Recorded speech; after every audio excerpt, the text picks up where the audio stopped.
আসসালামু আলাইকুম প্রিয় দর্শক, প্রিয় বন্ধুরা। আজকে আমি আপনাদেরকে কিছু কথা শেয়ার করব, যে কথাগুলো আসলে অত্যন্ত জীবন থেকে নেওয়া। কথাগুলো আপনাদের অবশ্যই ভালো লাগবে। তো জীবনে কখনো কি কোনো মৃত মানুষকে গোসল করিয়েছেন? এই প্রশ্নটা কেন জানেন? কারণ আমার মা আগের রবিবার ইন্তেকাল করেছেন। তো সেই উদ্দেশ্যে আজকে ভিডিও কথাগুলো মনে দাগা দিচ্ছে যে আপনাদের সাথে শেয়ার করি কথাগুলো। তো কথা হচ্ছে যে জীবনে কখনো কি কোনো মৃত ব্যক্তিকে গোসল করিয়েছেন? সুযোগ পেলে মৃতদের গোসল করাবেন।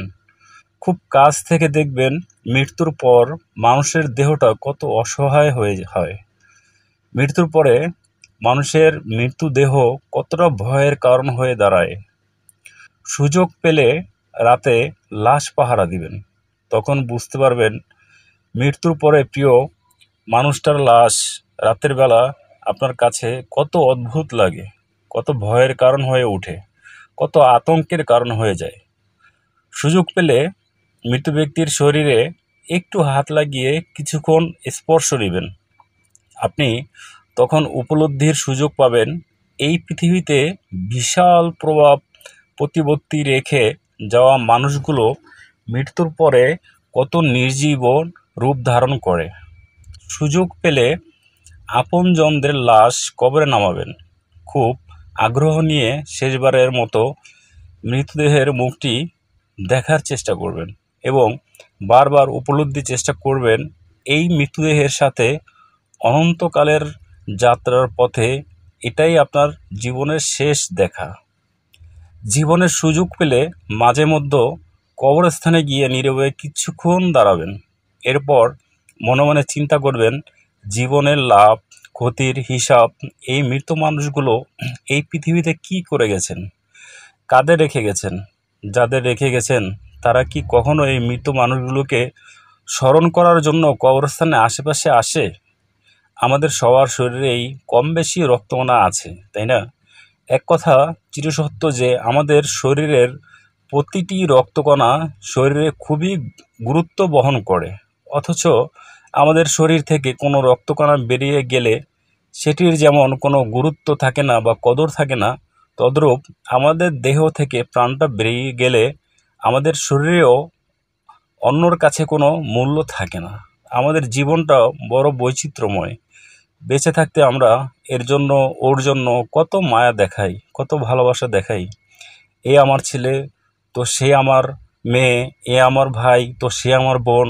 অথচ মরে গেলে এই মানুষগুলোই সবার আগে তোড়জোড় করে কিভাবে মৃত্যুকে দাফন করা যায়, কত দ্রুত মৃত ব্যক্তিকে কবরস্থ করা যায়, সেই চিন্তায় সবাই ততন্ত থাকে। আমাদের জীবনটা আসলেই সাময়িক। এই সাময়িক জীবনটা মাত্র 40, 50, 60 অথবা বড়জোর 70 বছরের সমষ্টিষ্ট।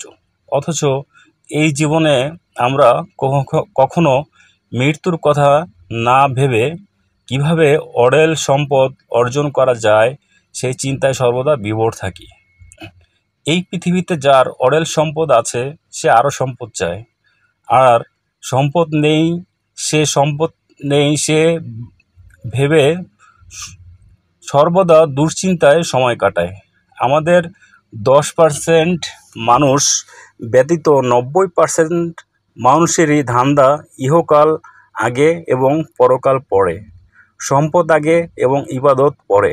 এজন্য আমরা প্রায় সবাই দিনরাত চেষ্টা করি যে যেভাবে পারি চুরি করে অথবা ডাকাতি করে অথবা অন্য কোনো উপায়ে যাকে তাকে ঠকিয়ে যেভাবে পারি আগে সম্পদ অর্জন করি। এরপর এই অবৈধ সম্পদের অর্থে কয়েকবার হজ করে, মসজিদ মাদ্রাসায় বড় অঙ্কের টাকা দান করে, গরিব এতিমখানায় খাইয়ে, বিভিন্ন দাতব্য সংস্থায় দান খয়রাত করে একেবারে বেহেশত কনফার্ম হয়ে যাবে। আসলে এটা সঠিক না। রমজান মাসে সারা পৃথিবীর মানুষ যেখানে ইবাদত মশগুলে সময় পার করে, সেখানে বাংলাদেশের অনেকেই কিভাবে একে অন্যকে ঠকানো যায় সেই চিন্তায় ব্যস্ত থাকে। আমাদের দেশে সবাই মুসল্লি, মসজিদ মুসল্লিতে ভরপুর, কিন্তু ইমানি শক্তিতে আমাদের মনোবল খুবই দুর্বল। আমাদের দেশে 5 ওয়াক্ত নামাজ পড়ে সর্বদা নিজেকে ইসলামী ব্যক্তি হিসেবে সবখানে জাহির করে, সেও সুযোগ পেলে সাধারণ কিছু টাকা পয়সার কাছে হঠাৎ নিজেকে হারিয়ে ফেলে। এজন্য বলি যে মৃত্যু চিরসত্য, যে সে মৃত্যু নিয়ে আমরা খুব কমই চিন্তা করি।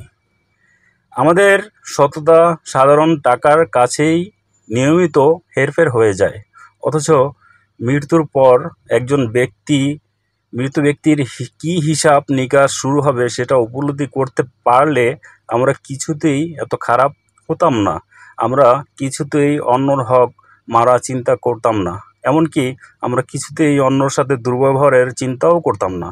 মহান আল্লাহ তাআলা সবাইকে এই বিষয়টি উপলব্ধি করার সুযোগ করে দিন। আমিন।